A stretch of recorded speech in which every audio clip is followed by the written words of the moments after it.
ہر حکومت جب بنتی ہے نا تو وہ چاہتی ہے کہ وہ ٹین اوور پورا کرے،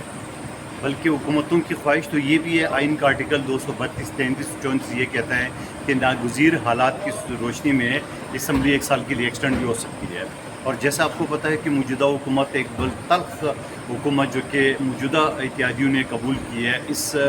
شرط کے ساتھ، اس مقابلے کے ساتھ اور اس کنڈیشن کے ساتھ کہ ہم جو معیشت جو بگڑ گئی ہے، جو IMF کے ساتھ رولز کی وائلیشن کی گئی ہے، اس کو ہم بہتر کریں گے۔ تو آپ سمجھ رہے ہیں، دیکھ رہے ہیں آپ کے سامنے کی بات ہے، جس طرح IMF کی کنڈیشن کے مطابق پیٹرول بڑھا دی ہے، عالمی منڈی میں پیٹرول بڑھ رہی تھی، آج آپ دیکھ رہے ہیں پیٹرول جو ہے نا وہ 18-19 روپے، اور آپ کا ڈیزل جو ہے نا وہ 42 روپے مزید سستا ہو گیا۔ تو یقیناً ڈالر اس طرح دیکھ رہے ہیں آج 113 روپے تک آ گیا، تو مزید ڈالر بھی کم ہوگا، پیٹرول اور ڈیزل بھی کم ہوگا، جیسے جیسے جو حکومت کا جو پرفارمنس ہے یا جو عالمی معاہدے ہے۔ اور آج ہی ایک لا اینڈ جسٹس کمیٹی میں ایک بل ہم نے پاس کرا ہے، یعنی ریکمنڈ کی ہے ہم نے اسمبلی کی طرف ہم نے بھیجا، جس میں عالمی جو معاہدے ہے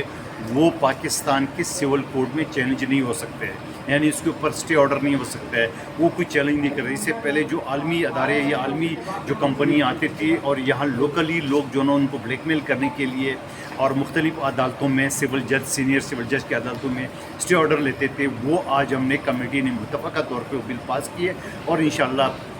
آج یا کل میں وہ نیشنل اسمبلی سے بھی پاس ہو جائے گا، اور جس کی بنا پہ پاکستان میں مزید انویسٹمنٹ پائے گا۔ اور انویسٹمنٹ کی صورت میں جیسا دبئی آپ کو پتہ ہے کہ ریگستان تھا، یہ فارن انویسٹمنٹ کی وجہ سے آج وہ دنیا میں ایک بلند ترین ملک ہے۔ اسی طرح کینیڈا نے بھی انویسٹمنٹ مانگا، اس طرح UK نے بھی مانگا۔ آج الحمدللہ پاکستان میں بھی یہ بل جو کہ جس کمیٹی کی لا اینڈ جسٹس کا حصہ ہو ہم نے پاس کر دیے۔ آگے اسمبلی میں دیکھو پارلیمانی منسٹر آج پیش کریں گے، کل پیش کریں گے، یا جب بھی پیش کریں گے انشاءاللہ بھی پاس ہو جائے گا۔ سر یہ بتائیے گا کہ لندن میں کچھ اہم ملاقاتوں کا انکشاف کیا جا رہا ہے اور کہا جا رہا ہے دونوں طرف سے مذاکرات ہو رہے ہیں، اسحاق ڈار کے ذریعے اور ادھر سے اسد عمر کے ذریعے، کچھ اس طرح کی اطلاعات ہیں، اور ایکسٹینشن دینے کی بھی بات بھی کی جا رہی ہے کس کو آرمی چیف صاحب کو، 1 سال کی ایکسٹینشن دینے کے اوپر بھی تو وہ نومبر میں ہے، جب آئے گا تو دیکھا جائے گا نا۔ تو ابھی سے مذاکرات کرنے کی کیا ضرورت ہے اسحاق ڈار کی اور اسد عمر کی؟ نہ اسد عمر حکومت میں، نہ اسحاق ڈار حکومت میں، تو اور پھر لندن میں کیوں ساری جو قیادت ہے وہ تو یہاں بیٹھی ہوئی ہے، آصف رضوی صاحب ہے، بلاول صاحب ہے، مولانا صاحب ہے، اور شہباز شریف صاحب ہے، سب لوگ تو یہاں موجود ہے۔ تو میں سمجھ رہا ہوں کہ ایسے کوئی نہیں ہے، یہ پروپیگنڈا ہے۔ اور ڈی چوک والے اسی طرح اگلے سال جو ہے نا ڈی چوک بھی اسی طرح شکتے رہیں گے، اور ہم انشاءاللہ اسمبلی چلاتے رہیں گے۔ شہباز گل کی کیس پہ کیا کہنا چاہیں گے؟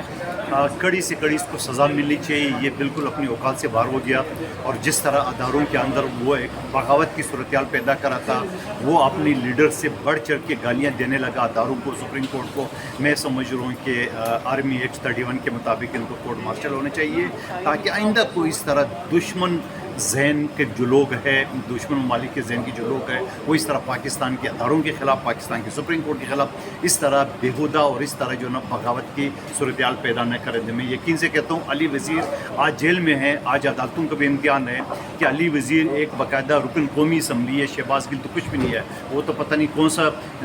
عمران خان کی جو گلو بٹ یا ان کا جو باغی ملیشیا ہے ان کی وہ چیف آف اسٹاف ہے۔ میں سمجھ رہا ہوں کہ سیاسی نہ لوگ ہیں نہ ان کے پاس سیاسی عہدے ہیں، یہ اس طرح ڈرامہ کرتے رہیں گے۔ اب عدالتوں کا امتحان ہے، جو ایک منتخب رکن قومی اسمبلی آج بھی وہ پابند سلاسل ہے، اور ایک شخص جو امریکن نیشنل ہے، جو آج بھی امریکہ کے ٹکڑوں پہ پل رہا ہے، آج بھی امریکہ سے وہ تنخواہ لے رہے، آج بھی امریکہ میں اس کا نام دوسرا ہے، اور جس طرح ہمارے اداروں کے خلاف، جس طرح ہمارے سپریم کورٹ کے خلاف وہ غلیظ الفاظ ادا کرے، تو میں کہتا ہوں کڑی سے کڑی سزا ہونا چاہیے، اور ایسے لوگوں کو لگام دینا چاہیے، پٹا لگانا چاہیے، تاکہ اندر کسی کو ضرورت نہ ہو سکے۔